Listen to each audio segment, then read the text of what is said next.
Welcome to the County Pulse Podcast, where we take the pulse of Kankakee County and beyond and talk with our friends, neighbors, and movers and shakers. Find us on Facebook, Twitter, and Instagram at the County Pulse and drop a follow.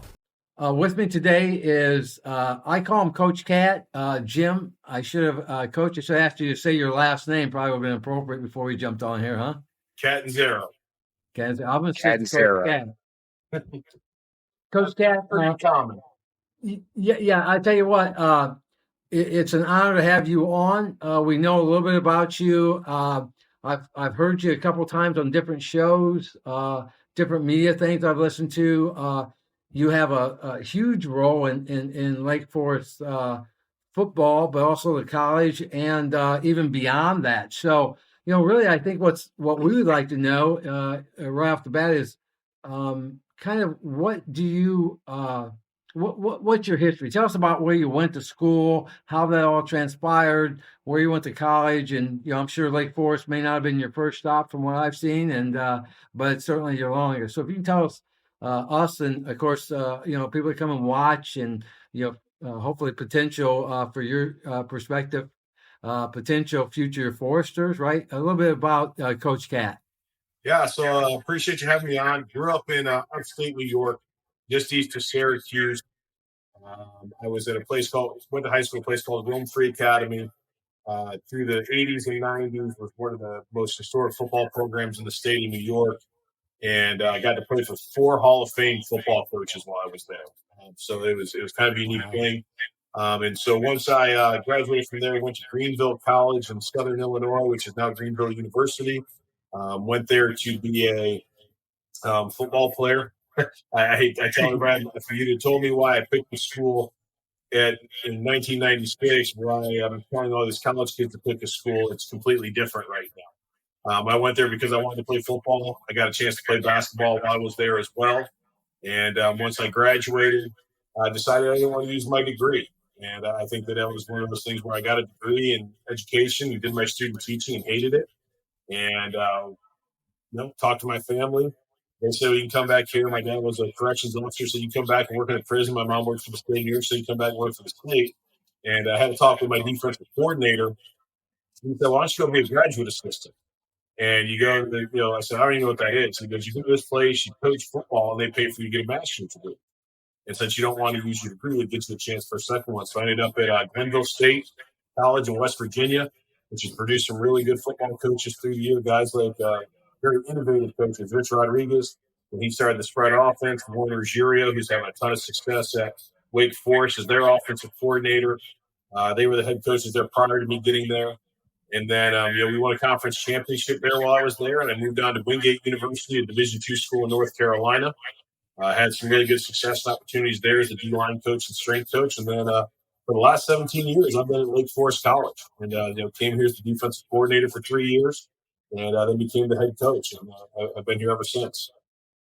And you've been, if I seen this correctly, there about 16 years and 7 months is what I understand. I'm not stalking you or anything. So I'm hoping LinkedIn gave you that information. You didn't get the human resources side of it. We do our research. Yeah, right. So, we're going to try and just shoot questions off. Brandon, you should feel free to ask your questions and we'll kind of go back and forth. Absolutely, Coach. You talked about not really wanting to necessarily coach right away. You just know you didn't want to get into what you went to school for, your major, and, didn't want to go work in the prison or anything. But once you got started and got rolling, who was the first coach that I guess was an inspiration to you, was kind of motivation, kind of led you on the path to where you are now? Yeah, so my degree it wasn't that I didn't want to coach, I didn't want to teach. Sorry, Coach. Yeah. And so I really relate back to the guy who pushed me that direction a little bit as an inspiration was a guy named 𝗲𝗄𝗎 𝗖𝗁. Tom was my offensive line coach and defensive line coach in high school. And I think that anybody that grew up in our area, especially in that era, just looked at him as one of the people you wanted to be like. Great man of character, had gone and played Division I football at Maryland, and then was with the New York Jets before an injury cut his career short. And he literally spent every summer, every school year for 30 years running the weight room. And this is before everybody was in the weight room. Like, he was putting people in the weight room in the 80s and 70s. And he just had a way about him where, you wanted to please him. And he took the role of, he was never going to try to replace your dad if your dad was there, but he was going to try to enhance what you were learning from your father. And I thought that was great. And then in those cases where there wasn't a dad present, he was going to fill that void for a lot of guys and show them what a man of character, who was a great father, a great husband, and one heck of a football coach. Like, you can't underestimate how great he was there. But he built my confidence as a teenager, and I wanted to have that impact on somebody else. And I thought I had to go be a phys ed teacher to do that, or a health teacher or whatever. But I just really didn't enjoy being in the classroom as an English and phys ed person. So, but the coaching part was where all the barriers broke down. You were in a place where you were challenged. Not everything was always, successful, but if you followed the path that was provided, you were going to have a lot of success. So he was the guy that really inspired me to go down that path. And so as you came out of that, and then of course you ended up here at Lake Forest, what was some of the things that coming in as the head coach was one of your biggest obstacles that you saw in front of you? Yeah, so I was the defensive coordinator prior to being named the head coach, and our roster size was very small. And even at that time, we were in the 50s, maybe low 60s for our entire roster. And at the collegiate level, that's a really hard thing to do, because you can't practice like a college football team. You can't practice where you have a scout team and things like that to service you. And guys were taking too many reps, and so they would have those soft tissue injuries and things like that. And it felt like we were never fresh, halfway through the season. And so we couldn't practice the way we needed to or wanted to, and that really prevented us from doing that. So really growing the roster early on in my career as the head coach was a complete just change of recruitment strategies, recruiting more nationally rather than just in our local backyard. We still wanted to recruit our backyard, but we had to go find some other, I refer to them as honey holes, to go and find some players to come and make our team better. Yeah. Yeah. Coach. And go ahead, Brandon. Okay. Just kind of sticking with recruiting, where you talk about changing the landscape and going to more of a national one. What are some of the different areas that you found success at? Yeah, so if you look at our roster, we've got 35 plus kids from Arizona on our team. And we were the team that started the recruiting of Arizona Division III in a lot of ways, and had it really kind of continue to explode. And that's something where, as a head coach, that's been my area the entire time that I've been here. So I've never turned that over to an assistant or anything like that. We've had double-digit kids on our team at different times from Florida or California. And then the other area that we pull from a little bit more uniquely is the East Coast. And so you'll look at our roster and you'll see kids from New Hampshire, from Vermont. There's a long-standing tradition at Lake Forest College in relationships with some of the prep schools that are out there. But what we were finding is some of the public schools just wanted to be near a major city, but they didn't want to stay in Boston or New York. They wanted to go farther away, and so Chicago was kind of a unique appeal for them. Talk a little bit about that too, about the West Coast connection, a little bit more into kind of any camps, those kind of things you have there. Talk about a little bit how that came about, and then you've mentioned a little bit and touched on that really kind of successfulness of that process, and you kind of led the way, right? And I know there's other schools that recruit out there now and too. So when you're successful, people like to copy you, I think, a lot. So talk a little bit about that. Yeah, needless to say, I tried to put an electric fence around Phoenix, and it hasn't worked to keep the other D3 D2 schools out just yet. So we went out there, and there was personal relationships. I made some connections with a couple of coaches just through some various things, and I started to travel out there. And so prior to COVID, I was up to about 45 to 47 days in the state of Arizona recruiting. Wow. And, we were we made a commitment as an institution to put our money where our mouth is, and we went out there and did that. And then what I started to do is I started to have a coaching clinic out there. And what I did is I invited the high school coaches out there, and we just did the old school clinic. This isn't the Glazier where it's all organized, everything. It was our offensive coaches are down here, our defensive coaches are down here. We got 25 pizzas and a couple of beverages for you, and so come on out and talk football, no charge. And I remember Scooter Molinder, who was the head coach at 𝗲𝗄 Prep out there at the time, standing up in the back and goes, "Do you guys realize to even get a conversation at some of the big schools out here, we would have to pay $100 to bring each guy to their clinic, and we wouldn't even get fed, and we weren't charging them anything." And so I think that appreciation and the consistency of my role out there really helped.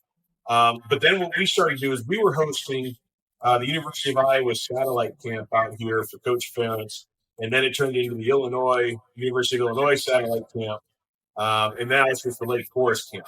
So we have a camp here on campus that has about 50 to 60 colleges at it every year. We'll have about 400 athletes, 500 athletes. And we were having really good success, and we were getting, some positive vibes on social media about it was a camp that had reps. It was a camp that had solid coaching. It wasn't just we didn't do any combine stuff. We weren't doing 40s and stuff. We had it as part of a set. You could test optionally, but the actual football camp time was going to be football. And so we were getting a lot of, people that were coming to the camp were giving us a lot of praise for that. And the folks out in Arizona seeing this on social media asked me to host a camp. And this was coming out of COVID, where they had lost some recruitment. They thought they were losing some recruitment out there. And I said, sure. And I'm like, we can come out, bring my coaching staff out there when we're on a camp. So we go out there a year and a half ago, a year and a half ago, run a camp during the May recruiting cycle. So instead of a June camp like you have out here in the Chicagoland area, we had it in May when the coaches were on the road recruiting. Okay. And we ended up having 22 colleges join up with us, having about 300 kids come to the first one.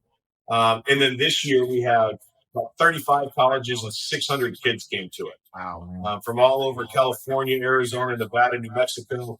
They kind of became kind of a Southwest mega exposure camp that we were able to have at this local high school. And I was able to get the loophole permission for Division I coaches to be at the camp. They just couldn't coach at the camp. And so we were able to get some of the Division I colleagues that I have out there to come and join us. And that camp has been it's been really, really good. It's exposed a lot of kids to a lot of schools they never would have known about. Right. And that's something that in Arizona, there's no Division II and Division III schools in the entire state. And so those kids, if they want to play Division II and Division III, have to leave the state to go. And kind of the respect that we get is that kids from there have come to Lake Forest College and stayed and graduated at a very high rate compared to other schools that they may have attended. The retention rate for Arizona kids in some places is not very good, and at Lake Forest, it's exceptional. And Brandon's got a question, I know, but my follow-up to that real quick, Coach, is what do you think that is for those Arizona kids? Because, you think about from our perspective of being East Coast guys like you, West Coast guys like us, everyone wants to go where it's warm, or at least, now I'm an old man, right? That's where I want to go to with all the other old folks, right? And so coming back from being in Arizona to Chicago, that's not, Chicago's attractive, but it ain't attractive in the middle of the winter. So tell me what you think causes that. Well, it's kind of twofold. Would you rather go to school in a Chicago suburb like Lake Forest or in the middle of 4 cornfields in Kansas or Nebraska? And, I think that was definitely an appeal. We have a great product at Lake Forest with our internship program. It really sells very, very well. But to be honest with you, Arizona kids are used to extreme weather. They're just used to extreme hot, where it's 120 degrees there, and they're going to football camp in double sessions. Well, guess what? Tomorrow we report it's supposed to be 76 degrees. They love that. And so, rather than going to that hot weather in Arizona, this is great for them. Now, I will say those winter months, the nice thing that probably helps us a little bit is we got a 5-week Christmas vacation there in December and part of January. So they do see cold, but they're used to that extreme weather where it's extreme hot, and they're running from air conditioner to air conditioner. Here in Chicago, it's run from the heat to the heat. And so they don't mind that too bad. Yeah, I got you. Coach, I have a question. We'll stay with recruiting. You were talking about you building those personal relationships. That's something I know a lot of all college coaches talk about in the recruitment process. But for some of our listeners or viewers that are potential future foresters, What is it that you're looking for in a student athlete? I'm looking for authenticity. I'm looking for consistency. Um, I don't need the guy that's out here excited about getting recruited. I want the guy who's excited about college and going and playing college football. I think that there's been a really weird shift in recruitment with social media over the last couple of years. That it seems like there's offer collectors out there that end up with 85 offers, but then don't go play college football anywhere. And that's a weird dynamic to me. So I'm looking for authentic guys who will have a real conversation with me that can talk about what their life goals are, how we can help that. I always tell guys, and Jeff, you may remember saying this, it's like, use college football to get an advantage for yourself down the road. Don't let college football use you. And I think that that's one of the things I want people to understand is if you pick a college, it needs to have something that's a value added to your life other than playing 4 more years of football. The degree has to be exceptional. The internships that you get there have to be exceptional. It can't just be I played 4 more years of football. And I think getting some guys to realize that a little bit early on, that's important. I think that the other thing to me that is valuable in that relationship is that they show initiative. I think that a young man that's 18 years old, 17 years old, it's really hard for them to pick up the phone and call somebody because they don't do that in their natural life. They text, they do that. But I like when a guy is going to reach out to me and initiate a conversation, not just text me and say, "Hey, coach, what's up?" Because that's not the relationship I'm looking to have when he comes here as a player. So to me, there's that opportunity for them to be who they are, to be true to themselves, but also to really take the reins of the process and be in charge of it, not wait for coaches to reach out to them. Yeah, and in that process of that movement to social media, what do you see as kind of the main recruiting tool that's out there? I know you have certain areas that you concentrate. So let's say Chicagoland out from there, right, or Lake Forest out from there, and then of course you got your Arizona area as well. But there's kids all over, right? So what do you guys see as the latest trend or at least the last couple of years trend of how people can get on to Coach Cat's radar? I mean, I think that's really, we're kind of getting into now, Coach, like we want young athletes. We at the County Pulse here, we do this. I started this after I had to have a life-saving liver transplant, and I was told by Northwestern and Rush I would die, and I finally, I have my 3rd swing at the plate, if you want to use a baseball analogy, and sent my records up to Mayo, and they denied me on my records, and then 2 weeks later invited me up, and through that process, which was very emotional, right? My work wasn't done here. My faith increased a lot. And one of the things I asked was, why me? Why did you keep me here, right? I didn't never ask it when I was sick. I asked it when I came out of it. Because, I have people in my own family who are terminally ill, right? And it's one of the things like, why it wasn't that me? And I think as I went through this and I helped with my son recruiting, other kids started coming along. And what I found was we were kind of like just outside that Chicagoland reach, right? Down about 60 miles south, 65 miles south of Chicago, and just missed that ring. But we also then, on the flip side of that, didn't have that ring that went over us, but we had a lot of people who didn't know stuff. And so as I helped my son, other kids came along, and it became clear to me my answer was never told to me by that higher power. It was proven to me as I get kids who call, and we do it for free. I mean, what else I got to do? I was forced on the disability with my syndrome, my hepatopulmonary syndrome, or HPS, we call it. And this gives me something to keep me busy. I got to tell you, my love of it, Coach, is that a kid calls me and says, "Hey, Mr. Dexter, I got my first offer." It's so important for us, right, as we go through this, guys on this side who are fair. I want to talk about that too. If you remind me, I want to talk about the different recruiting processes, because I'll be honest with you, I'm a fan of never pay for a recruiting service. That's just me. I think, social media gives us our ability to do that. And so what are you seeing on that front, besides the hard work your staff and you do on recruiting? What do you see as kind of the main thing and driver to get on coaches' radar screen? Yeah, the first thing I tell everybody, don't slide into my DMs. That is the worst way to get on my radar at Lake Forest College. And the reason is, if I would open up my Twitter DMs to you, I can't keep up. The modern era of, I would say, young men get overexposed to recruitment. And so I have so many unknown people that I'm not even following trying to, I hate to say slide into my DMs and try to get noticed, but that's literally what it is. And I can't keep up. And I tell everybody all the time, that is the worst way. The best way, you want to really blow me away, have your head high school coach reach out to you. If your head high school coach reaches out to me and recommends you specifically, I promise you, if my assistant coach or I don't follow up with you, somebody's in trouble.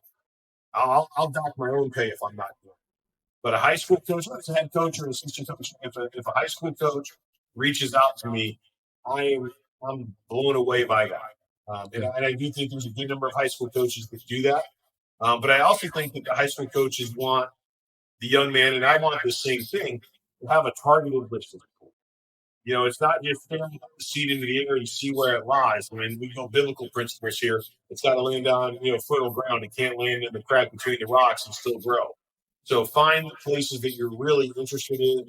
Have a list of 10 to 15 schools that you want to focus in on because of their geography, their academics, something that's attractive to you, and start there. Now, if none of those schools want you, move on to the next set of schools. But usually in that group of 15, you're going to find a couple of interested parties. I do think it's important to do that rather than just send it out to anybody who clicks on you, because you're not actually getting what you want as a recruit. You're getting who will take you and who pays attention to you. And I think it's different because a school, I'm going to do my absolute best not to use any other school names, right? But a school that's struggling and has a small roster, they're going to take everybody. Right. The school that's successful, that has a full roster, has to be a little bit more selective of who they take because they've only got so many spots. And there are some schools in Division 3 or NAI that will take everybody that they can because the institution's going to tell them they need as many bodies in the door to stay afloat. And then you got places like ours where we'd have to cut if we brought into a certain number. We've had to do it before. And that's not normal in Division 2 and Division 3 anymore. So you have to just be aware of that. The other part is decide what kind of experience you want. I think, Jeff, one of the things we talked about previously is how we travel every player to every game. Homer, and we go to an away game and it's an overnight. We're going to every player. And that is not normal. It is not normal anywhere in Division 3, Division 2, with rosters above 75. They get the travel parties and things like that. And some of the leagues actually have rules of what you can travel. And we're fortunate we don't have. So I think we have to, as a young man, as a recruit, figure out what you want first, and then go find the schools that match that. Because if you come to me as a recruit, I'm going to use the school name on this for the example, but if you tell me your top 2 schools are Lake Forest and Western Illinois, you don't know what you want because we're nothing alike. And you haven't narrowed it down to like schools. And to me, that's where it makes the process too convoluted and too confusing. Well, I think through that process, if and you correct me if I'm wrong, if a student athlete's doing what they're supposed to do, and they're reaching out to coaches, and they're finding, they've identified, hey, this is what I want to do with my life, right? That I have guys who get a hold of me and say, I want this school, I want to do this, I want to do this. And we talk about really through our presentation that we do with our athletes is talk to mom and dad. Mom typically has a 4-hour to 5-hour rule. She doesn't want you away from her, right? Dad doesn't care if you go to the University of Yugoslavia as long as it gets paid for.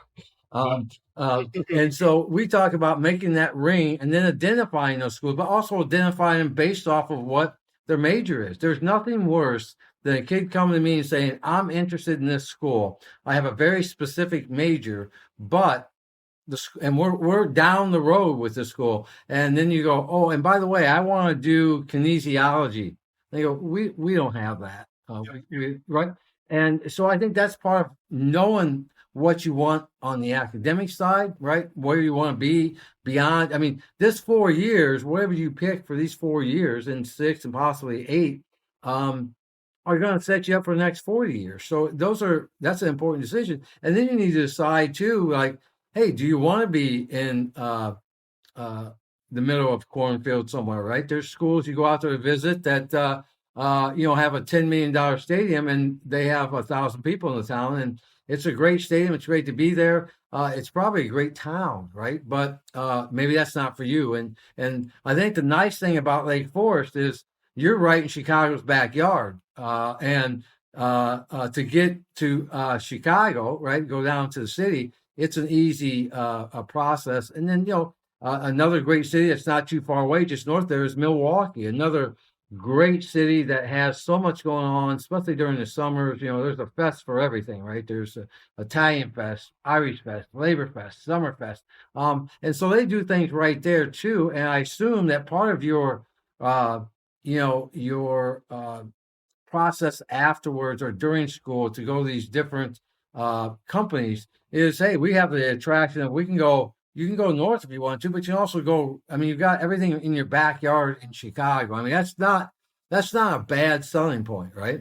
No, not at all. We do our internships. This past year we had guys employed with the Milwaukee Brewers, but also with the Chicago Bears. And one of those guys parlayed his internship into a job with the Carolina Hurricanes. So, there's these opportunities. That's just a sports view of it.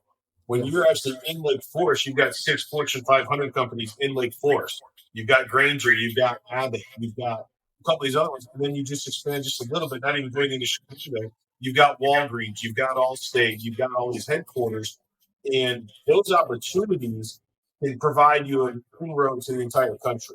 And to me, that's where you ask one of the reasons why those Arizona kids are appealed to Chicago. Well, if they're here with the corporate headquarters, getting placed in one of the regional headquarters is a pretty easy, transition from A to B. And we've had guys that have left us and gone to back to Arizona to work, or guys who go back to the East Coast, and they always call us about other people. I had one of our alums in my office 2 days ago. Coach, I need 2 internships at Baxter Pharmaceuticals this year. Who do you got that's going to be a junior? That's the kind of place you want to work. That's the kind of place you want to get a job. And the internships are paid. And where we have a huge advantage, Chicagoland in particular, is, and this will sound weird, there's not a major university in Chicago population-wise. Northwestern's your biggest one, and they're only about 9,000 to 10,000 undergrads.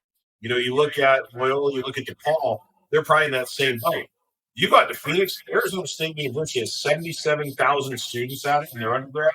And then Grand Canyon University has 20,000 undergrads. So you have 100,000 undergrads between these 2 schools alone. And we don't have that in Chicago. So when you go to have your in-academic year internships, we can do that. A guy that's down in Champaign at the University of Illinois can't do an internship and play football in the fall in Chicago. It just doesn't work. And so the fact that we can tie into those things and have created some programs around that our institution has, that our football program has, to make that really appealing to people to come find our student athletes, it's really helpful when we're attracting student athletes. Yeah. Those are huge, Coach. I'm getting excited just thinking about it for future student athletes. But I'm glad you brought up some of those programs that you have at the university or the college. I'm sorry. Can you speak on those a little bit more as well? Kind of hype them up. So we have a program that's called the Forrester Game Plan. Okay. And the Forrester Game Plan is only for the athletes on our campus. It's not our general students have a different program, but the Forrester Game Plan. What happens with a lot of college athletes is they're so focused on their sport and their studies that they forget about that career piece. And so we have this program where during each semester, they're required to attend a seminar put on by our athletic department that helps them in the different stages of where they are in their career prep program. And, this may be how to do informational interviews. It may be how to do networking, because it's funny, I was joking about it earlier. A 17-year-old doesn't call people on their phone. Well, one of the first things in the hiring process is a phone interview. And so how do you get comfortable? How do you get dressed up and wear a suit and tie a lot and have to get, not feel like it's choking you? And so we provide these opportunities as if they were a training session in the weight room, as if they were a practice on the field for our athletes to get that experience with professionals. And so we have a 4-year alumni network that is about 2,000 to 2,500 people that will help prepare our athletes who volunteer to do these phone interviews, to do informational interviews. They come back to campus at least once a year. They do all these different things in all different fields, whether it's in the sciences, whether it's in finance, it doesn't matter. They're going to be here and they're going to help. And it's a really unique community. And what I tell people sometimes, that difference between a large university, I mean, I did my graduate work at West Virginia University, and I don't know anybody there. And I've talked to other WVU grads, and their experience and my experience with there, there's no similarities. Well, if you went to Lake Forest in 1983, 2003, 2023, there's a lot of similarities. Mike Dow's still on the coaching staff. He's been on the coaching staff for 60 years. Wow. Like there's going to be some of those connections. There's going to be faculty members. There's going to be that crossover that we stayed in the same dorms. We went to the same restaurants. I mean, the Lantern in Lake Forest has been here for 120 years. Like, people have been there. And the fact that you can connect on that personal level with people will really give you an advantage, so long as you know how to use that. And so our 4-year game plan teaches, individuals how to leverage those stories and how to do that research. We teach individuals how to do a game plan prep or a scouting report on the companies they're working with or the people they're interviewing with. And we go into a lot of detail of what they should do before, during, and after those interviews to help them get there. Again, when I was in college, I never did anything for that. I was playing ball and I was getting my degree, and that was good enough for me. I had a great GPA. I had a good GPA and was making some plays. So to me, those were the two biggest things that I was trying to do. And we've really put a focus on getting that third part in and that career prep for our students. Well, I think that's so important because I talked to my son, all my kids. I have 3. I have two daughters, and my youngest one's a boy. And I talked to him about, my oldest one's learning. She got her master's degree. She played Division I softball out in Providence College, and she's in the real world, right? So she's having to work. She understands that. Same with my middle daughter. Now is going to be graduating here from another school here in town, Olivet, Nazarene University. So they get that. But the youngest one coming up, it's like, hey man, you have to pick up the phone and call. And you know what I found out, and it's weird that I say this, but I found that, and it's a kudos to your program and there's a few other, not many, which is somewhat surprising. They're kind of, I get you adapt to whatever's happening today, right? When in Rome, do as the Romans do. But I think kids, surprisingly, at this age, want to talk to the coach, right? They want the coach to reach out to them.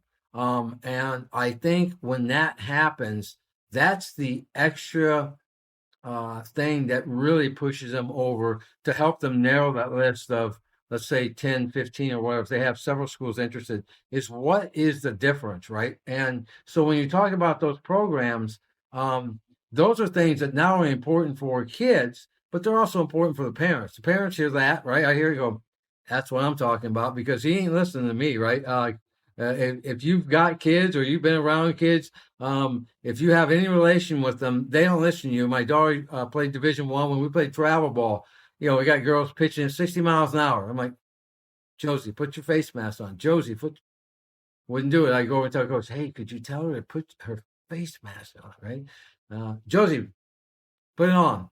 She puts it on, right? So, it always helps to have that extra person on the outside. One, be able to tell them that thing doesn't work, right? It won't work. Texting your boss or saying, hey, I'm not going to talk to you right now. I'm going to email you.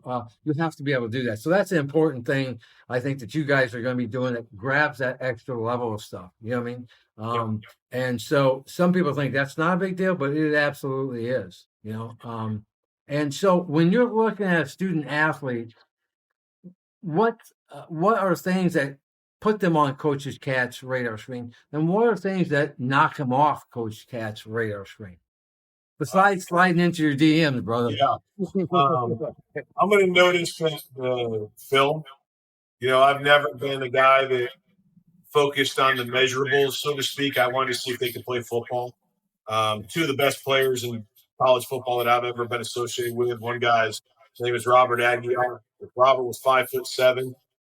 That was in cleats with a heel lift in it. Yeah. But he has the third most tackles in a single season in college football in Division III history. He averaged 16 tackles a game. Wow. And so I'm not going to look at that and say that. And then Coach Butts, who's our defensive coordinator, who is, third all-time in tackles at Lake Forest and the top 8 in interceptions, not exactly a guy that was tall and big and broad. And so the measurables in certain spots, I probably don't want a 165-pound center. Okay, I'm probably going to pass on that.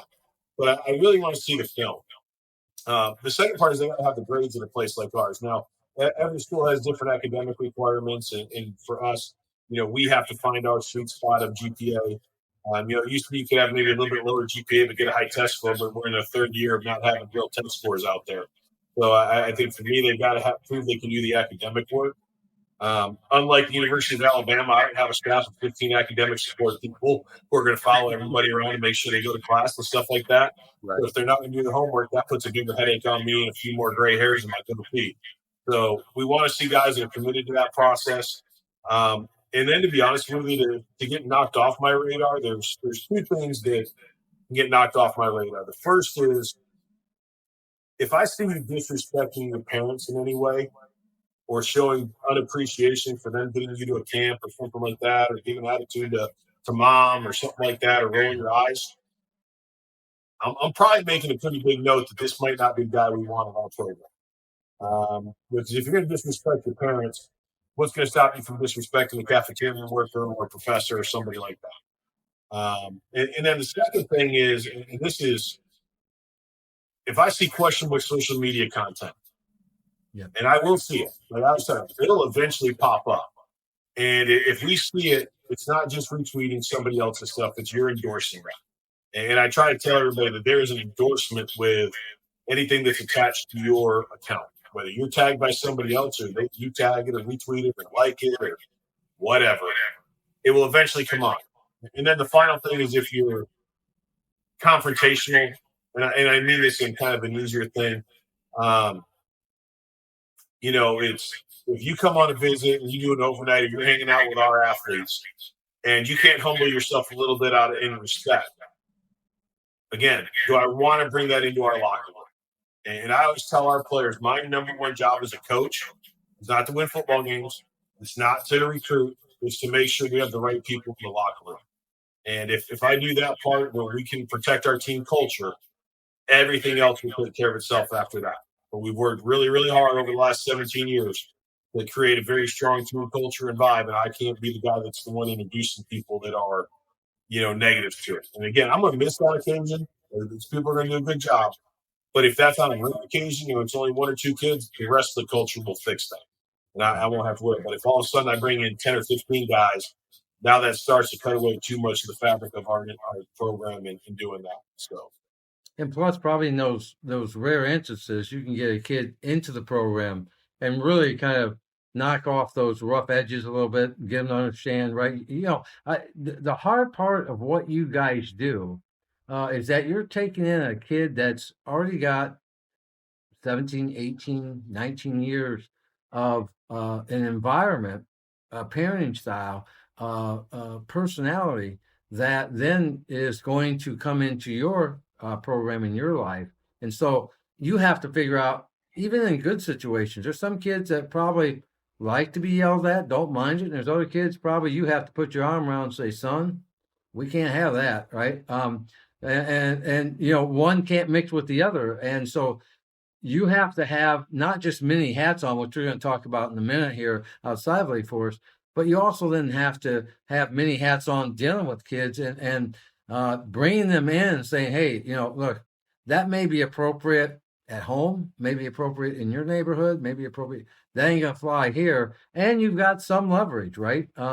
Which is something that we'll talk about. I know we want to touch a little bit about last season because as we all know, and I got the pleasure of watching you on TV in the playoffs. I mean, it didn't turn out the way you wanted it to, but you had a great season, right? And Brandon's got some questions about last season, some of the obstacles, the previous season, with different things. So, Brandon, jump right in, brother. So, yeah, I guess I will start with last season. I was pulling up the schedule as you were talking, Jeff, so you were reading my mind. Coach, last episode we talked to another member of the conference, so we got to see their viewpoint of where it is that they sit in the conference. But one of the things we talked about throughout the entire episode was how Lake Forest was the cream of the crop. What is it in the culture? What is it that you do that keeps that consistency year to year? I want to start there. Well, yeah, I wish year to year we won the conference championship. I can tell you we were always up there, but it was a little bit of a stretch where we were the bridesmaid. We were second place about 4 out of 6 years. And so, last year was a lot of fun. I think that our guys believe in what we do. We really do have a very simple system offensively and defensively. There's also been a lot of consistency. I mean, I've been here for 17 years, and Coach Price, my defensive coordinator, has been here in some capacity since 2009. And so you get the two of us together, and there's a really good shorthand, and we can keep things, moving together. I think that we've done a great job developing the young men that come into our program. I think sometimes we get caught up on the recruiting, but once they get there, you have to change them. In a lot of ways, you have to teach them a new language of a playbook. You have to get them into the weight program. And these guys were coming out of COVID, and because of the decisions our institution made, we were not on campus in the fall of 2020. There was nobody on campus at all. We didn't have students on campus that fall. And so all of our guys came back in January. And it was the first time our freshmen had seen each other. And so, you get that late start, but we did play 3 games that spring. And that was a huge catapult, if you will, into the next season. Our guys were so excited, so hungry. They learned a lot of lessons. They got a lot of reps. And I thought that was a huge advance for us a year ago. And we had talent. But we had a lot of really good talent. We got a young man who's a 3-time All-American in 3 years. So, with AJ and a couple of other players we have at running back, there was a first-team all-conference player. Our quarterback was the newcomer of the year in the conference. Defensively, we led the conference in points per game. So, it was really a strong approach to all 3 phases of the game where we had success. And I think our coaches believe, and our coaches believe. And that was, I think, something that we have the duty as coaches to instill in our players. We weren't flashy. There wasn't like we didn't come out like this offensive plan. We were throwing the ball 40 times a game or, doing anything crazy. We were lined up in tight end sets and running the football. So, we believed in it, and our guys believed in it. So, and we stayed true to that throughout the season and won a couple of big games. And there you were. We walk away with the ring. So I think that we have some things in the fabric of our program that I think really help us that get passed along from generation to generation. But there was also that new start coming out of COVID for our guys in January because they all started afresh together. And I thought that was a really special opportunity for them. So talk a little bit, and Brandon touched a little bit, and you mentioned it. Let's talk about, as much as we don't like, let's talk about COVID and what kind of challenges that presented, not just to the program, right, but to you as a coach. How do you keep that thing going, right? Keep everyone somewhat focused. They're away from school. They're at home, right? You probably do this with your recruits from the time they graduate their senior year till you're coming in. There's certain expectations you have when they're at home to say, hey, this is what we want, and expect. But how do you do that over that long period of time with COVID? That was tough. It wasn't easy. Yeah. And the hardest part for us is our guys were spread out so much throughout the country. The time that I saw the most of our players was when I went out in October of that fall semester to Arizona for the state playoffs. Because Arizona actually played football in the fall that year. So I got out there in late October, and I got to see 35 of our guys. We met in the parking lot of an internet burger, and then you saw each other there. It was great. But, it was one of those things where they weren't here on campus. And so, we were doing Zoom calls and touching base. And Zoom calls got old really fast. So then we moved on to, a lot of other things, and one-on-one contact times, just really keeping on top of each other. And then the thing I won't ever miss again are Home Depot buckets. And Jeff, I don't know if you remember this in our games, but players had to have a Home Depot bucket on the sideline with their number on it. They had their water bottles in it and anything that was theirs. We wouldn't risk cross-contamination. I mean, we were trying everything to keep everybody healthy. Now, we also went through, January till the end of our season, and we only had 4 positive COVID tests within our team. So our guys really committed to it and made sure that they didn't get, in places they didn't need to be, and made themselves available for their teammates. So, I mean, it was, kind of special that way. But, I mean, I hope that we're in this endemic that they talk about, and we're moving out of it. But yeah, our guys just committed to the cause. We said, look, if you get caught, if you do this, if you get a positive test, you're out for 10 days. And then they change you out for 5 or 7. You had to wear a mask. You didn't have to wear a mask. I mean, we were in a weird situation where the first day of our football camp a year ago, we didn't have to wear a mask in any of the buildings. The very next day, we had to wear a mask across the entire campus. yeah. So really, always changing and evolving. And I thought that our guys did a really tremendous job of just handling not knowing what the change was going to be the next day. I thought that was great, both in terms of COVID, but then it played itself out in terms of football as well. Well, it tells you right there that they can adapt to changing situations, which is football in itself, right? I mean, things change. You go out with a plan, a play, whatever it may be, and that thing can change like that, depending on what you're seeing across from you or you're seeing during the game. So that does give you some insight there. Yeah, I mean, football and life are much more parallel than they are, opposite of each other. They're very similar, not Absolutely. different. Yeah, Absolutely. How did you just kind of continue on the cool thing? How did you handle it personally? I mean, for us, I was going through my own issues, right? Which was combined with that, which made it even harder. I had to quarantine anyway because of what I was going through.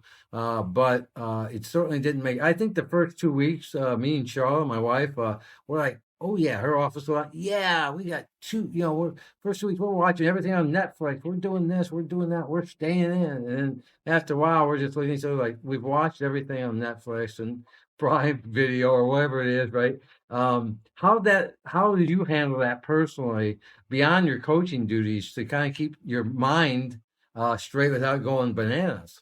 Yeah, I mean, after we got done watching Tiger King, I think I started working into the rest of my life. So, I've kind of had a different situation. My wife is a teacher. My son was a second grader. And then we have a special needs daughter who's even younger. And so our house was about as active as it could be, during that time. And I got to, be the second grade teacher while my son's taking his classes on, Google Class or whatever it was. And I mean, there were a lot of walks. I was probably actually starting to trend downward in the weight there for a while, but then I started clicking. And so then I started to go back to teaching all the time. That went the wrong direction. So, I mean, there's a lot of just personal reflection. There were a couple of things I thought were really cool that were started by different organizations. Brian McKenzie, who's a Central Illinois guy by birth, is the director of the FCA for football for the entire country. And one of the things Brian did is he created small group Zooms for people to come and join and create. Because one of the things we as coaches are, we want the brotherhood of our coaches with us, right? We're used to being in the office and watching film and being around everybody, and that was taken away just like it was from the players. And Brian created these opportunities for us to get together with coaches all across the country and, talk and share things. And so I think that was one of the strengths I have, and now we're continuing to do that, which I think is even better, is that's one of those things, those good things that came out of COVID. That's one of those good things that came out of COVID, is that connecting with coaches across the country who are going through, for head coaches, there's only so many head coaches in college football. And we share some of the same struggles, and you don't get to talk about that with people. And I thought that these groups that Brian set up really gave us a chance to do that. And so to me, that was part of it. But I mean, I got to spend more time with my son in a 3-month span than I ever would at any time while I'm working and coaching. And so I took advantage. I took a lot of advantage of that. I was stoked. Yeah, and it's that's sometimes we talk about that, like there is an opportunity in COVID that we really kind of refocused. I think a lot of people did. I think a lot of people, people talk about people not going back in the workforce, and we could talk all day about that. But I think there's some people that I've talked to who, just said, "Hey, you know what? I got tired of being on that wheel. That our society keeps us moving all the time." And coming back to COVID, you sat down, you ate with each other, you got to see your kids, look them dead in the eye, right? Get off the phone, get off PlayStation, Snapchat, whatever it is, and let's have some time. And I found that to be, even though I was going through different issues, I found that to be really soul warming for me. Like it warmed my soul. Like, man, we are coming together. And it wasn't like we were apart, but I'm going this way, Charlotte's going this way, Grayson's going that way, Josie's that way, Olivia, we're all over the place. And it's like, who's picking up this kid, who's running here, who's taking him here, who's going over here. And for a minute, everything just stopped, right? And so that was, when you talk about spending time with your son and your family, that was a big time for us. And I think that's always an important thing to really go over is, it was a pain in the butt. I'm not gonna lie to you. But I tell you what, it was you have to take the positives out of it. I mean, Absolutely. I've been through some struggles, and you know it, and I know it, and you've been through some different times in your life. I finally found myself going, hey, you know what? What's the positive in this thing? I mean, I could sit here all day and piss and moan about everything, but what's the positive in this? And there was some really, out of that dark cloud, there was really some good silver linings in there. And I think that's, talking about spending time with family is something we just don't do enough here. And that's a shame. You know what I mean? Yeah. Absolutely. When the family dinner became a real good focus and a lot of fun.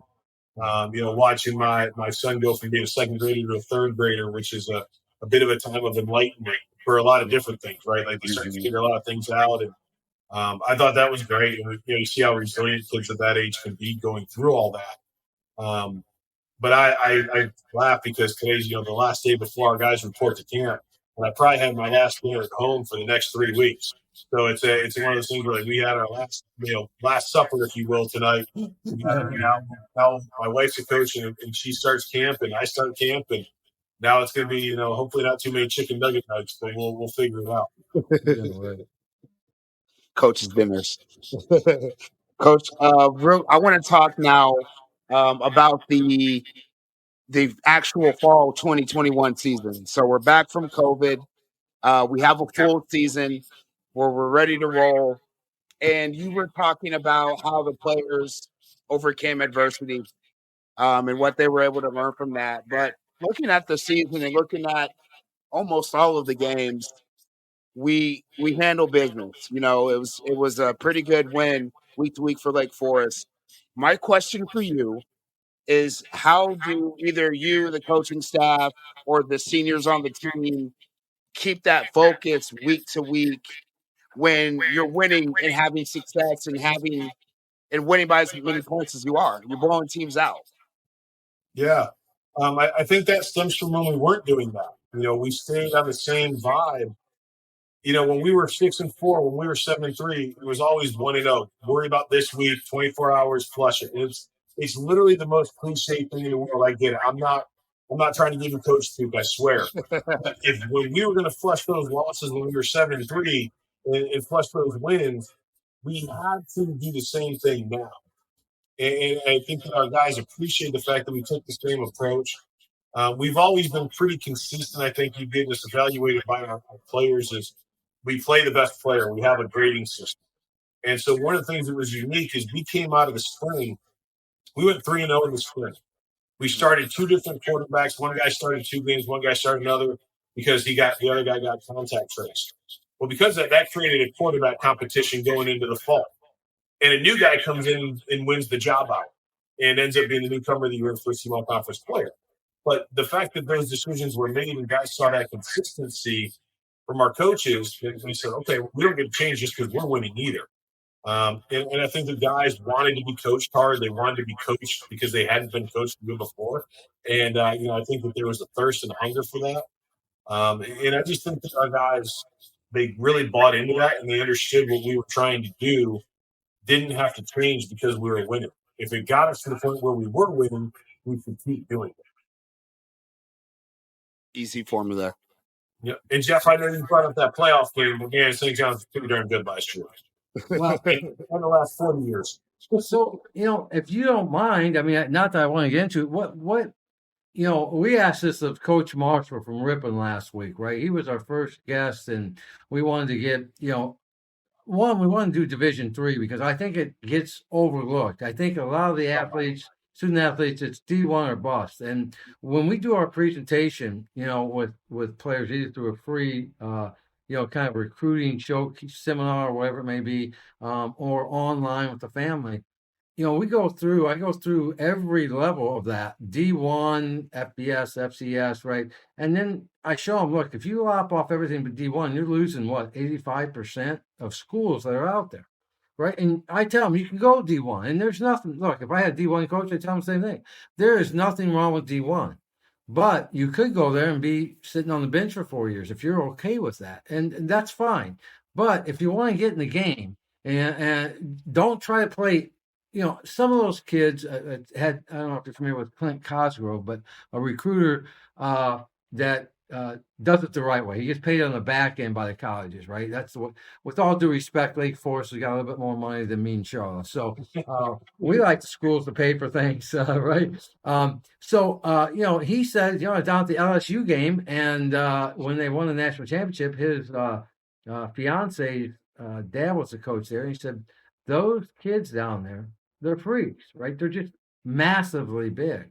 And so sometimes, and just naturally, I'm sure there's a ton of hard work, but naturally they just have things that maybe many people don't have.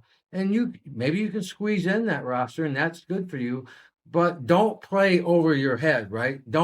It's kind of like, don't say, I want to go to Harvard, but you're more of a junior college kind of kid when it comes to academics, right? You have to make sure you're playing in your lane. So I think D3 for us, and in particular in this area, is our schools that are overlooked, right? And that are unappreciated, right? And I mean that in the sense that we just don't talk enough about it. And that's why we thought we would talk about D3s and have D3s. We'll probably have other coaches hopefully on. But we talked to Coach Marshall, and you and them were heading head to head with each other in week 6, 5-0, right? And we asked him on that side, what happened, man? So I got to be fair here, Coach Cat. You're heading into that playoff game. I'm like, oh, yeah, Lake Forest, let's get it done. What happened, man? What did you see? Yeah, so I've thought about this a lot over the last 7 months. I thought I'd bug you a little bit more with it, brother. Yeah, there were a few things that kind of contributed. I mean, we didn't play our best game. We made very uncharacteristic mistakes on special teams that really, I mean, for the first quarter or so, we were really, plugging with them, and then we get called for roughing the punter, and then 2 plays later, they go for like a 60-yard touchdown. We struggled to get our offense going a little bit, and there's reasons, but I don't believe in excuses. So I can tell you the reasons why. But one of the things that St. John's had that was unique a year ago, and I think is going to be a little more common the next couple of years, is they had, I think it was 15 fifth-year seniors on that team. Their starting defensive end was teaching full time and taking a graduate class so he could play football.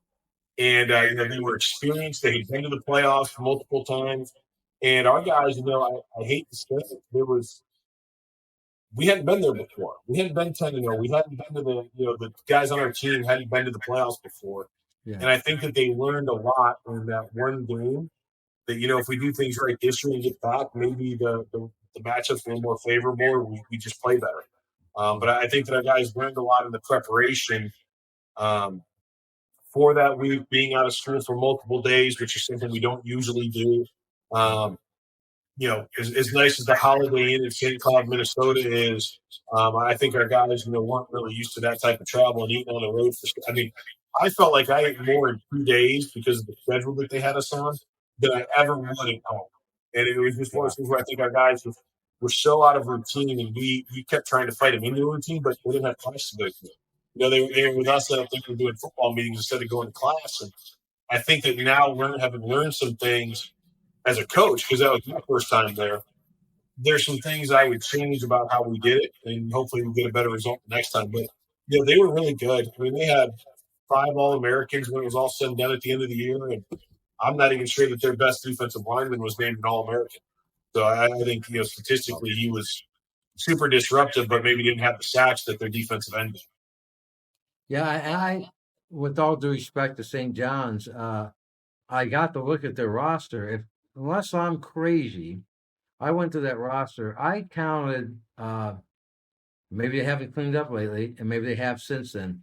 Unless I'm losing my marbles, which is a good possibility, 196 kids on that roster. So I wouldn't be surprised if that's accurate, that you could have. I'm surprised you didn't have more than 15 of them. I'm surprised you didn't have about 25, really. Well, what's weird is you're only allowed 58 players in the playoff games. And so we still brought our whole team up there, but only 58 could dress. And our starting punter gets knocked out in the first quarter, so our All-American kick returner had to move to punter because we didn't dress the second punter for the game. And so you run into just some of those things in the playoffs that are different, that, if you have your whole availability, I think certain teams that have been in the playoffs for years and years and years, like I was calling coaches and say, how do you balance your roster? Because I've never had to cut my roster down to 58 for a game. Yeah, and so you take that extra offensive lineman and you take the extra punter. How do you weigh those two things out? Well, that kind of leads us into our next discussion, and I know Brandon's got some questions on this. Let's talk about, I know you wear multiple hats there, Coach Cat. I think if I see this correctly, you are the head coach, right? You're the offensive coordinator. Are you still the assistant athletic director? Is that do I have those titles somewhere? Yeah, now I was the assistant athletic director, became the athletic director, and now I'm the associate athletic director. By my choice. There were some hats being worn there as the athletic director that I don't ever want to put on again. I can imagine. And just as a side note, before Brandon gets to his question, at our school, we have a guy that's the athletic director, football coach, offensive coordinator, and now a parent. And so I would think all those things, trying to fill all those responsibilities in your head. As an athletic director, just the fact that when we talked, me and Coach Cole talked, it was his biggest struggle was how I fit things in. We have certain teams that want the field at this point, how I fit this, how I do this. I got an issue in this program. Now I figure out how to fix it here, and then I have a problem over here. And so instead of herding the number of kids or the number of cats, right, on your team and herding those cats, now you're herding everybody's cats, right? And then you're trying to probably deal with multiple personalities, multiple things that are really most times outside your lane. I mean, you may know it, but you don't know it until you have to know it, right? Right. I guess that was my biggest thing, both as a coach with my assistant coaches, but also as an athletic director, is I don't want to micromanage anybody. Yeah. I'm really in that, keep me in the 30,000-foot view where I can say, I don't even know how you got the ship into shore. Just make sure it's docked when I go there in the morning. And I think that was one of the things that, could we find opportunities to be more efficient and do things differently that would maybe work, sure. But if it works for the person doing it and the results are where we want it, let me stay out of their way. And that to me was something that was very important. When I became the athletic director, I told everybody I had 5 things that I made all my decisions based on. I went through that with everybody. And if they were going to bring me solutions, I was going to point to those 5 things, and they were going to have to show me where it fit into those 5 buckets. Otherwise, it wasn't a viable pursuit. And to me, if you hire the right people and you exhibit trust from the jump, you don't make them, quote, earn your trust, they're likely to be more trustworthy in the long run because you trusted them from the jump. Then if they break that trust, now we got to earn it at double time. And that to me is where I think is the approach that I tried to take is, let our facilities guy handle the facilities. Let our, equipment person handle equipment. Let the soccer coach handle the soccer team. I don't need to be involved with his decisions. As long as everything's going good, I touch base with him. He's content with how things are going. If he's got something he needs from me, ask me. I'm not going to come there and tell you how to, run your penalty, kicks or whatever. It's probably a bad example, but out your corners and set pieces, I'm not going to get involved in. But, to me, if we have the right people in the room, then the solutions will take place. Yeah. So going into another area outside of all the things you do at Lake Forest, let's talk a little bit about your role in the I think it's the AFCA, and I think that leads us into discussions about rules, right? And I think I heard you on another podcast or something talking that day, or at least that night or that following day, shortly thereafter, the rule committee met about some changes in that. So let's, if we can, talk a little bit. And Brandon, you may have some specific questions about rules and different things like that. I think that would be really important for clarity, not just for us, right, but also for athletes or parents that are listening or watching. Yeah, so I think the podcast you're talking about is when we had the rule or the National Convention for the Athletic Directors for the NCAA this past January.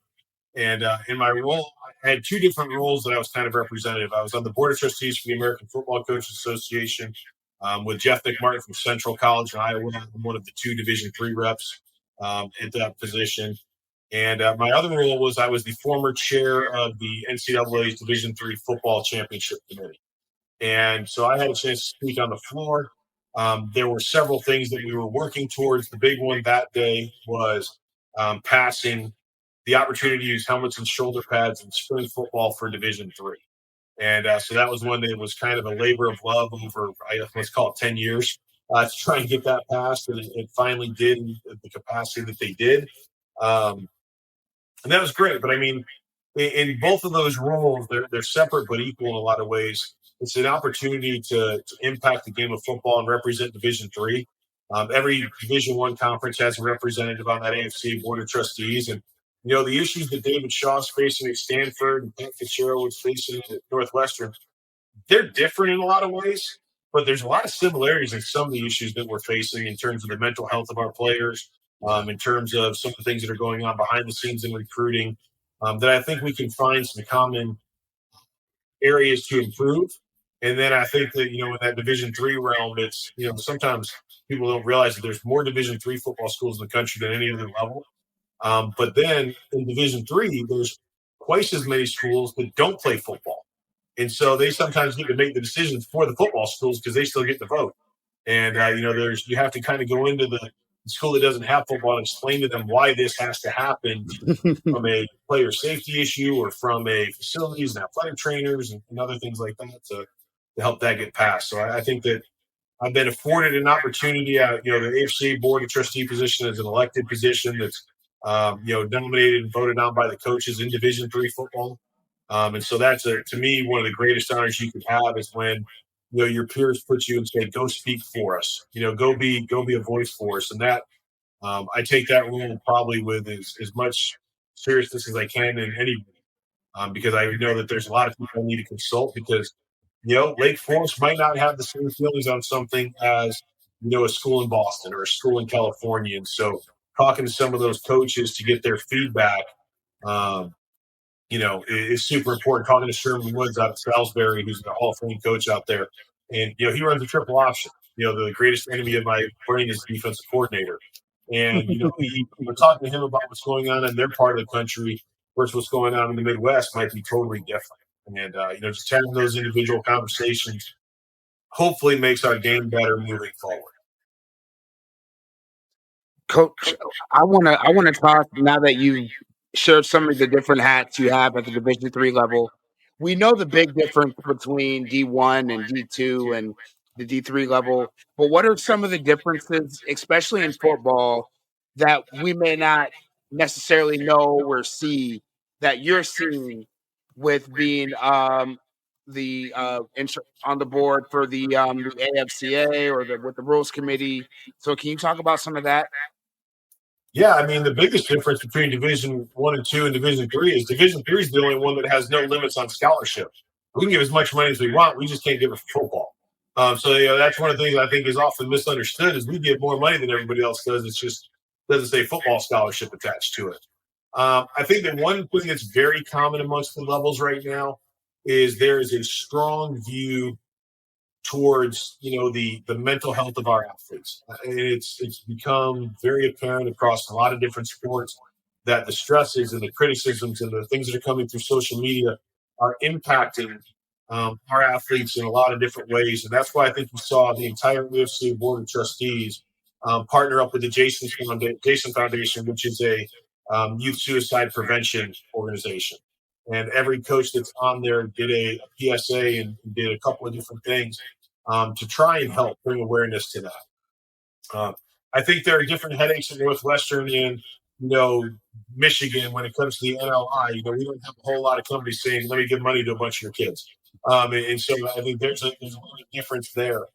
I think one of the things that's unspoken about right now that's getting a lot of attention is that there is a proposal to kind of change the limit of coaches at the Division I level, where they can now have more people coaching the players.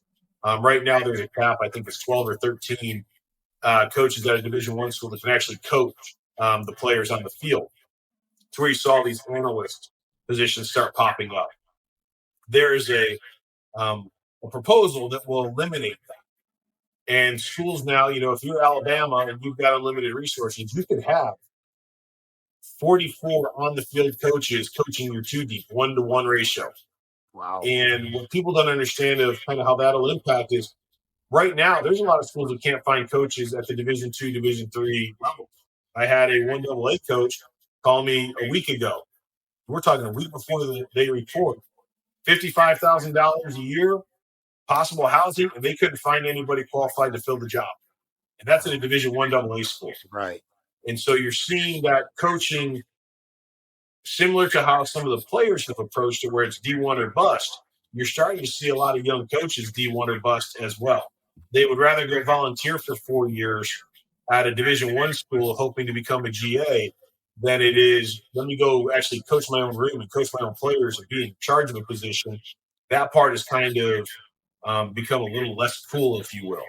And so I worry about the shortage. And then, to be honest with you, the other big one is, and this is going to sound weird as a coach who has been known to yell on the sideline, we don't have officials. And you're starting to see a significant decrease in officials at both the collegiate and high school level. Yep. And many of the officials in Division III and the NAI level are also high school coaches on Friday nights. Okay. But you'll see guys, working the Mount Carmel St. Rita game on Friday night, and then they're working our game versus Monmouth on Saturday afternoon. And this forced into double dipping is because they're running out of, people wanting to officiate because of the way they're treated by players, coaches, fans, etc. And that's going to be a problem because if there's nobody to officiate the game, can't have the game. Right. Yeah. So there's going to be, those are some things I think there's a lot of discussion around. Dead periods for Division II and Division III. Division II has some. Division III currently can recruit 365 days a year. Mm-hmm. I think there's a huge desire by the coaches in Division III to say, hey, we need a break too. We can't be year-round admissions, people. We need to have a break. And so you'll have some places like ours. And I'll be honest with you. I tell our coaches that there's a 2 to 3 week window in the summer that I don't want them recruiting. And you know what? If we lose a kid because we didn't, respond to his 4th of July text message, probably wasn't the right kid for us. And so I think that, different coaches would have to have that question. But if the NCAA would step in and say, okay, we're going to take a week off of recruiting at the Christmas holiday, man, there'd be some coaches that won't respond to those Christmas Eve, Christmas coach text messages. And I think that would be a huge positive.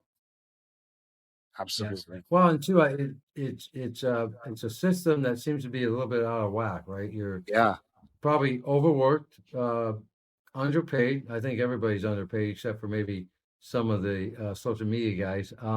And trying to get someone to listen to your concerns before that car hits that wall, right? Before we get to a breaking point. And you hope that by trying to rattle that cage a little bit, that they can hear that, because we see it with officials. I mean, Brandon, as we said before we got on the show, me and Brandon became acquainted with each other by our coaching interaction. He was a coach of my son's travel team, and we kind of saw interaction between mostly fans and refs that were completely inappropriate, right?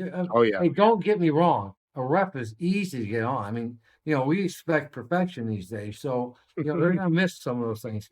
But there's a way to be able to, I learned this from my mentor in the International Brotherhood of Teamsters, Tom Nightwine. God rest his soul. He just passed this year. He said there's a way to tell someone to go screw themselves without telling them to screw themselves. And then when you get done, they say, thank you. Right. And so there's a way you can have that conversation with that coach. And there was times we were playing, Brandon, in which I would say, Coach, hey, a ref, hey, come on. I mean, look, I know you've seen that, man. I mean, it was there, right? And he's like, no, it wasn't. And we would kind of chuckle. And I say, hey, I'll tell you what, I'll look at the film. I'm doing the filming. If I'm right, you buy me a beer. If you're right, I buy you a beer. But he got my point across without telling him to go screw himself, right? Or screaming or yelling. And these are guys who are out there doing a good job that aren't making diddly squat, right? That keep the sport going. And one thing that we found, and Brandon, you know this from his perspective as a coach, but for me as a parent, we were always blessed because our kids played sports, so they didn't have time to get in trouble. And as we said, coming from the area that we're in, the streets, and it's everywhere. The streets are always calling these kids, right? There's something bad around every corner. But when they're busy, they're around a bunch of good kids, they're staying active. That takes away, the idle hands. And as they say, idle hands are the devil's playground. And so if we don't start taking care of our refs, right, our coaches, I think, and I'm not trying to be, full of hyperbole here, but we're going to be in trouble, right? If we can't get these things resolved before it's too late, because these kids, whether it be football, basketball, soccer, tennis, volleyball, softball, whatever, that's what keeps them going. And if they don't have that interest, they're having another interest. And it's not always, it's hard enough to know when you're talking to a kid that in 1 second you're talking to them, next second you're looking at them going, how'd you get in that trouble? What did you do? They're only 1 second away from doing something stupid, right? You were a kid once, right? You know that we did silly stuff, and they do too. But now they can, and even then you were busy. I was busy playing ball. But we lose that component. And we lose that by not understanding and hearing people knocking on your door saying, you got to address this. We think we have problems now in society. We'll really have problems if we lose organized sports and ability to attract quality, not just coaches, right? Coaches, anybody can be a coach, but a quality coach that can be that person, right? My son's getting ready to go play football. My daughter plays softball. One thing I said to him is, remember this, I respect you and I like you as a coach, but you're going to be his mom and his dad. So remember that, man. You've got a young mind there who's looking up to you greatly, and you want to make sure you're doing the right thing. You get the wrong coach in there because you're getting what you pay for, or you're getting it because through attrition, now you're down to anybody that wants it, and come and find out you've got some bad people in the mix. That's going to have devastating effect on those kids, and that adds to that pressure that you talk about, that external social media pressure that's out there for these kids. I appreciate that conversation on that, because one, we know it from a ref standpoint of view. We didn't really realize it from a coach's standpoint of view. I think we look at it, and me included, hey, it's Coach Cat, man. He's got everything, right? He's at Lake Forest, great school, love the community. He's got it going on, but realistically, it's a lot tougher, and it's not probably as sexy as it seems, You got to be willing to put the work in. There's sacrifices to have success in any field, and I think that the big difference for me is I'd rather sacrifice to be on the field on Saturday afternoons at a football game than I would to file a TPS report and get paid for it. So keep me out of those computer jobs. Yeah, that's right. That's right. So let's go back a little bit to your rule thing here, and let's talk about when you're in these rule things. I was in labor relations, so I was, quote, in the room, right? I knew sometimes, as they say, you don't want to see how sausage is made, right? Let's talk about a little bit about how the sausage is made in that room. What's that like to be in the room and to have both those hats on, because you're seeing it from probably a couple of different perspectives, right? And like you said, you have to educate probably one side this way, one side this way. Let's talk about being in that room. Yeah, I mean, the first thing you got to do is combat the, well, we've always done it this way syndrome, right? We've been doing it this way for the last 50 years. Why do we need to change, right? So you have to create the understanding as to why there needs to be a change. Yeah. The second piece is, why is there a value added because there's activity added or there's activity restricted? Who receives the benefit? Do the players receive the benefit? Do the coaches receive the benefit? Does the institution receive the benefit? Then you have to look at, okay, what is the cost? What are we going to do in person hours? What is the financial implication?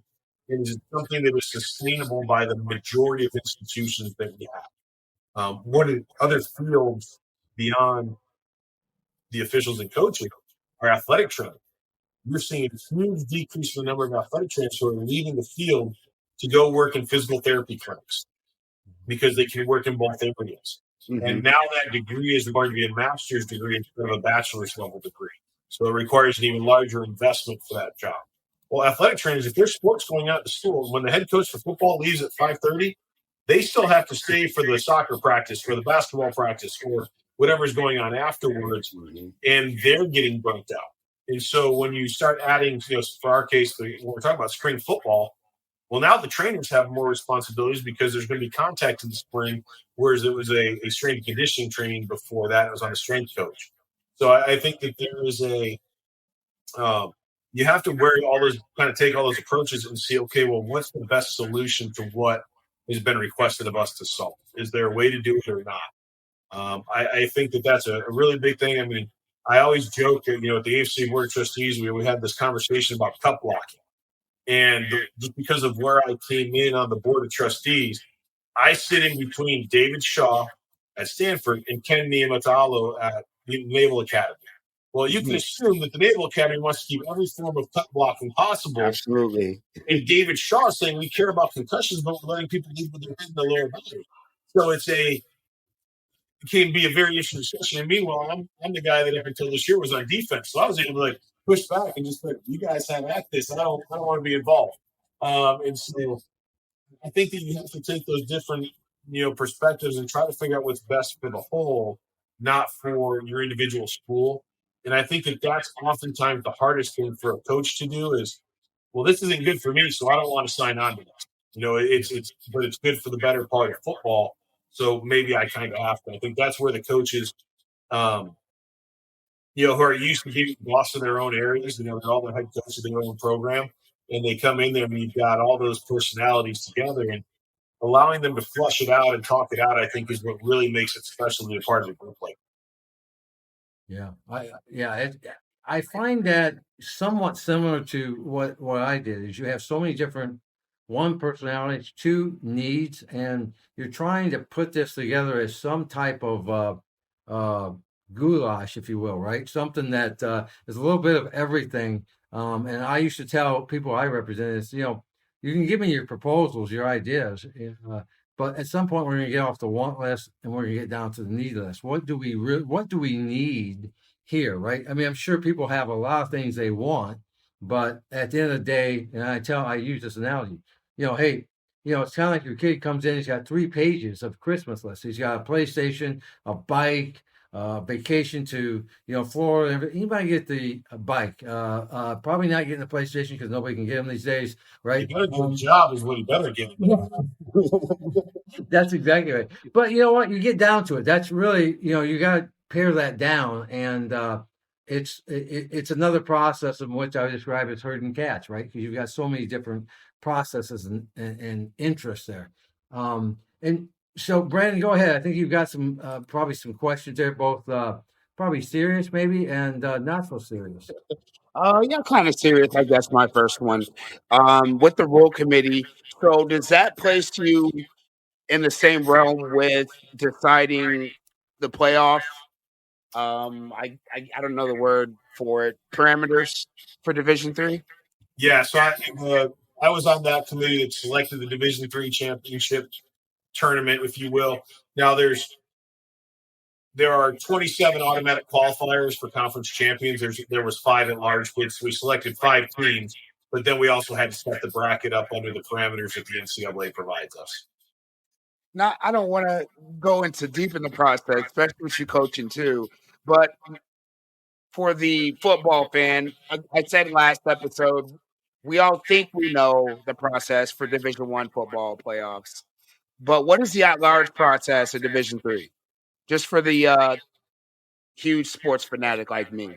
Yeah, so the 27 teams get taken off the board, and then each region, which has regional rankings, the top remaining school in their region goes up on the line. So there's six lines now. So there's 6 lines.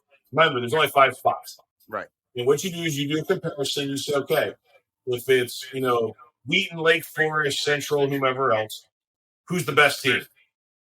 Okay, well, they get taken off. The next school on their list rises up. Is that team better than the other 4 teams or 5 teams that are still up there? Or is it one of those teams that was already there? And that's really how it gets picked. And then once the 5 teams are picked, now there's criteria. There's strength of schedule, head-to-head competitions, Okay. Who they play in their non-conference, that type of stuff. That all feed into this. The final decision, though, is they go into the big pool of 32, and then it's not a truly seeded tournament. It is a geographically seeded tournament. Okay. So in the first round, you're not allowed to travel more than 599 miles to play a game unless you're what they call the island schools, which are in California, Texas, and Oregon. Okay. Because they have to fly to their games no matter what. Right. So, like for us, if you were to look at a true seeding, we were the 23rd or 22nd ranked team in the country by most polls at the end of the year last year. Should we have gone to the 5th ranked team in the country? Probably not. But there was other things that contributed to it where the lowest team in the quote West region would have had to fly there to play. And there were rematches that would have taken place. So like Aurora University, for instance, had played St. John's in the non-conference game. Okay. And so they can't face each other in the NCAA tournament in the first round. Okay. Where Central and Wheaton were both in, they couldn't face each other in the first round. So as you start to shuffle all those pieces around, it can really create an unbalanced bracket, to say the least. And so you're kind of handcuffed by what the NCAA puts in their parameters. Division I is totally different. They've got more money than they know what to do with, but it's also only a 14 playoff. Right. So it's a little bit less than a 32-team playoff. Right. And so for those that don't know Division III, who is the dominant folks coming out of Division III? And is that concentrated mostly in the Midwest schools that seem to dominate? And is that kind of where D3 kind of started out east and spread this way? That's correct. That's correct. Now, I mean, it spread quickly because you had Augustana back in the 80s with Bob Reed. They would go for a couple of national championships in Central and Iowa. So I think here's what kind of the names you'll recognize pretty quickly. Mount Union in Ohio has 17 national championships or whatever it might be. Wisconsin Whitewater, I think, is around 8 or 9. The last couple of championships have featured Mary Hardin-Ballard out of Texas and North Central out of Naperville. Mm-hmm. North Central won the 2019 championship, and then we're in the championship game in 2021. So those are the schools that, when I think of the most recent years, if you look at the Final Four, you're going to see a lot of their names quite a bit. Whitewater, North Central, Mount Union, Mary Hardin-Ballard, University of St. Thomas before they made the jump to Division I. St. John's has traditionally been in the Elite Eight pretty consistently. But there is a group of schools here in the Midwest, in the Minnesota, Wisconsin, Iowa, and Illinois areas that are very often represented multiple teams in the Final Four.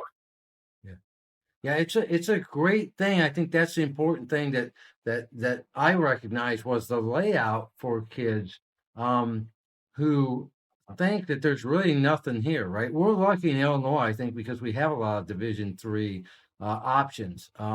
You get a little bit farther away, it's a little bit more difficult for them. And I think at each level, you notice on a recruiting visit, right? They seem to get bigger and bigger and bigger, some of these kids. And some of these Division III schools are grabbing a lot of those kids from fall off from D1, D2, NAIA, whatever it may be, and they're really starting to impact. I think North Central's coach just left and went to a Michigan school. I don't remember where, but he's at Western Michigan as their offensive coordinator now. yeah, I think his father was there previously, and he kind of done a thing where, they seem to get some of those kids that are falling off from these larger schools, and really find out there's some hellacious football playing at Division III. And let me just say this: I was up at your game for a visit. It was on your military day. I don't remember what do you call that name officially. Heroes Day. Heroes Day. There you go, Heroes Day. So we were up there for that, and I will tell you, I'm not the type of guy that's gonna blow smoke up your skirt, to put it politely. Your student section was rocking and rolling, brother. I mean, it was going to town, and we picked a seat because we didn't know where we were going. So we picked a seat. We sat down. We didn't know we sat right behind the kids who stand up the whole game. And here I am. I'm trying to get my strength up from my surgery, and I'm like, crap, I gotta stand the whole game. So I didn't stand, but I got to see a lot of stuff. And if I needed to stand, I stood up for a little bit and sat down. But they're constantly standing. They had one guy who I remember this. This would crack me up. So he would start just, and it was like he's riding the roller coaster up and down. And so the whole student section is going up, going up and down. And it was loud and rocking. And that's probably, again, with all due respect to previous coaches, future coaches, Lake Forest has got some they got some fan support and a great student section there, and really it was packed. We're like, we go down a little bit farther, but that's full too. So kudos to you, man, and to your Lake Forest fan base. Well, they're pretty good. We tell them the same thing we tell our players: if they're juiceless, they're useless. So they've got to get up early and be ready to go. I like that one. But you were talking about those Division III and playing some of those transfers. I mean, University of Wisconsin Oshkosh last year was a really good football team, but was not in the playoffs. Okay, but they beat a Division II school by three. I think 3 scores. They beat Northern Michigan by 3 scores. And Northern Michigan's a good football program. Yeah, and so when you talk about that, the difference between Division II and Division III is not what it used to be. And I would say, if you take the top 5 teams in Division III against the top programs in Division II, you're going to have a really good football game. Well, I think Northern Michigan, are they yellow and green, if I remember? Yeah, there's a couple of kids from the county, Kankakee area that have been recruited to play there. I think I remember. I think they have is that the school that has the largest wooden stadium? Is that I think that sounds right. They do have a dome. That's where it's right next to right? What's the old 49ers coach? They used Mariucci. Mariucci and Tom Izzo were roommates there in college. That's cool. One of the big things. Okay. Wow. Back. Well, talking about information for you. Yeah. Well, talking about things, and Brandon, I know you want to ask this question because as people probably don't know, but I know, I was blessed to know this and see it. Didn't get inside because that damn COVID stopped me. But Lake Forest field is right next to you. You can stand on the field and see it right there. The old Hallis Hall. Am I correct with that? That's correct. Our offices and locker rooms are in the original Hallis Hall. It was built by the Bears in 1979 on our campus, and they were there for 20 years, and they wanted to build an indoor facility, and we didn't want to tear down a bunch of $1 million houses to do it. So they moved out by the interstate there in the business park, and so literally my locker is the same locker that Mike Ditka was in when they were winning the '85 Super Bowl. Wow. Nothing's changed about that room since he left. Wow. What you tell me is you're trying to lobby for some upgrades there, it sounds like to me. Well, we got upgrades in the entire rest of the building, just not the coach's locker room. And I tell everybody, if my sweat and Ditka's sweat are co-mingling in the wood there, hopefully that turns into some good football. Absolutely. So I should stop calling you Coach Cat and call you the coach, is what you're telling me. Maybe not just yet. I haven't won just enough for that. You head the right way, brother. And so, Brandon, you got some questions? I do have a question. Yeah. You brought it to my attention, and we asked Coach Marshall. I'm going to ask you, Coach, what's the toughest place to play in the conference? And you can't say Lake Forest if you want to. I would say that through the years, The two toughest places are long-term has been Monmouth College. They get a pretty good bond down there, and they've been really good at football. I mean, they had a 40+ game conference winning streak going on and a long home win streak as well. The other one that's kind of uniquely tough to play in is the University of Chicago, because you dress 3 blocks away from the field and have to walk through Hyde Park to get to the field, to get to Skag I Field. heard about that. The locker room facilities at their place don't fit a team. And so when you're there, you got to like rotate like 20 guys in and out. And for whatever reason, we played them at their place 3 times in a row in November. And so there was no, protection from the elements or anything like that. And it was just kind of a weird deal. So I'll give those two for very different reasons, being, difficult places to play. Well, no, there's such different things, man. I used to be a business agent for University of Chicago, and it is so far removed from Monmouth. You couldn't ask for 2 different places, and so they're both difficult for your folks for different reasons, right? And to hear Monmouth's got that kind of hard ability to play surprises me. Because when you think about Monmouth, you're thinking it's the middle of nowhere, nobody's around, there ain't nothing going on, but apparently that's not true. Well, I mean, the guy who's the quarterbacks coach for the Philadelphia Eagles, who just got done playing 9 years in the NFL, would tell you a little bit otherwise as a quarterback. Young man named Alex Fanny, who was got fame early in the YouTube days as the trick shot quarterback, and they have had really, really good football for a really long time. Coach Braun down there does a great job. Really talented football program. And to be honest with you, they've been kind of the standard of the conference. They've been to the NCAA playoffs, I think, 5 of the last 6 years or something like that. So, I mean, they were the standard bearers. And so when you're really good, when people have to drive, 4 hours, as you said, in the middle of 4 cornfields to go play you, they got to go and they got to bring their A game. They're a really, really good football program. So that's a shout out to the coach of Monmouth. You got to be on here pretty soon, because we got to talk to the coach that somehow can put it all together in the middle of what we think is nowhere. Sometimes people think where we're from is the middle of nowhere. I mean, I'm 65 miles south. Brandon, you're probably 90 miles south. So I'm 40, and I'm originally from Southern Illinois too. So that's the middle of nowhere. Yes, as well. So we know you're on at House Hall. You share a locker with Coach Ditka, right? The same locker, same area that he did. So you gotta be a Bears fan, right? No, I'm a New York native. I'm a long-suffering New York Jets fan. So I wish I could tell you that I had good stories about being a Bears fan growing up, but I was too busy watching L-Tune and Ken O'Brien and Freeman McNeil and all those guys, and then I kind of blocked out everything since Tom Brady got to New England.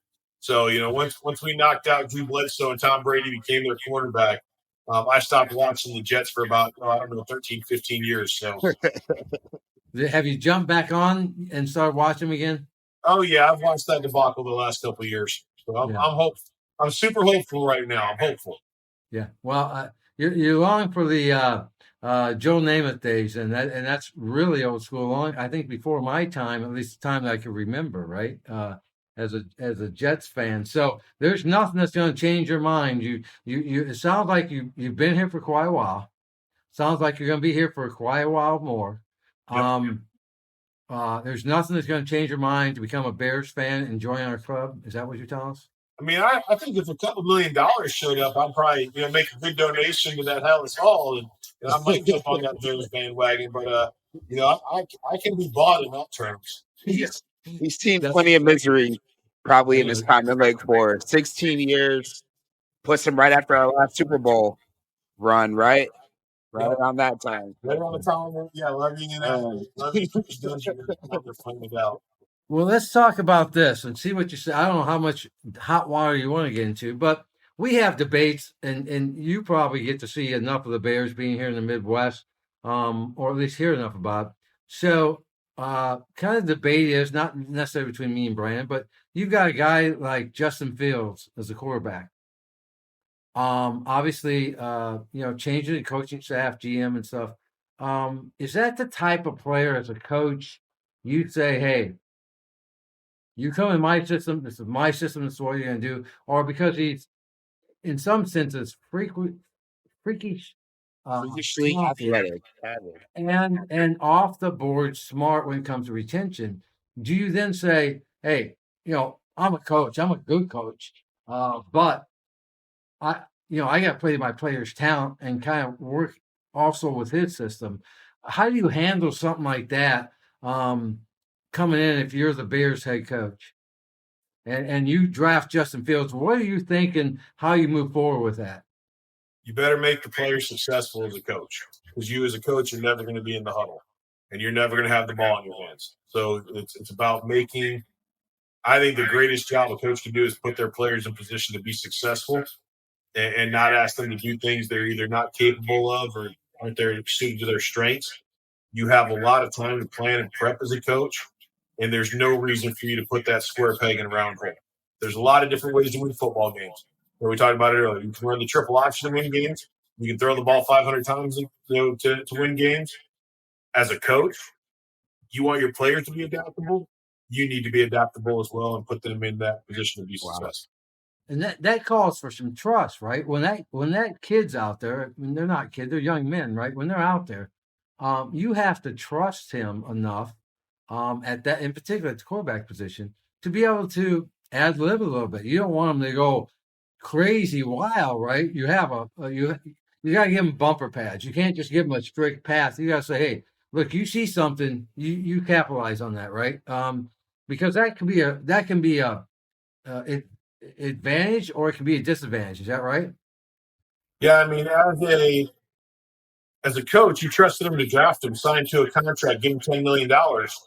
You better trust him to get under center and make the plays you're paying him to make. Yep.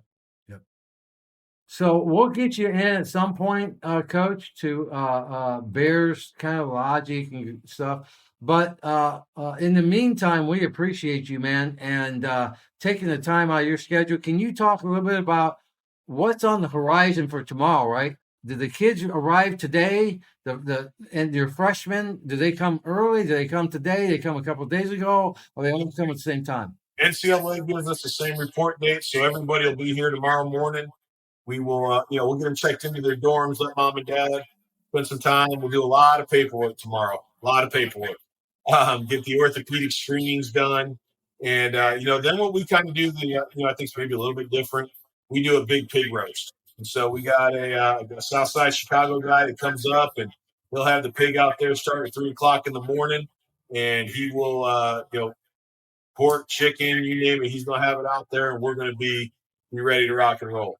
What time should I be by, Coach? About 4 o'clock, you can come get a plate, Coach. All right. Yeah, that sounds good. Well, hey, man, I appreciate it. I know, Brandon, you appreciate it as well. You just taking the time out of your busy schedule on the eve of the Foresters getting ready to kick off what will probably be another successful year. You got great talent there. You got great coaches. We were blessed. I was blessed to meet you, and you were at the top of my list for many reasons when we met you. But I try to stay out of that. I try not to influence my son. But I knew if he landed there, he'd be landing in the right place.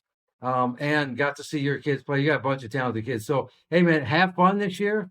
We'll see. I'll come over and say hi if you don't mind. Please do. And maybe give you a big hug because I love you for just taking the time to be here. And I love you for the fact that you're leading young men and making them better men, to be better boyfriends, better husbands, better fathers, right? That's such an important thing to do, man. And you're doing it right, Lake Forest. And I love you for it, brother. I appreciate you. I appreciate it, guys. Thanks for having me on. And, when you come up there for that game, you might be able to sneak in that tailgate. Your colors will be red. You just might want to cover up the logo when you go through that tailgate. Well, hey, I'm not gonna kid you. I was gonna pull out some Lake Forest stuff from the recruiting thing. Well, I might get myself in trouble on the other end. So you got to play loyalty to where you're sending the tuition check to. I understand that, yeah. Hey, thanks again, Coach. Have a good day. Take care, man. Coach.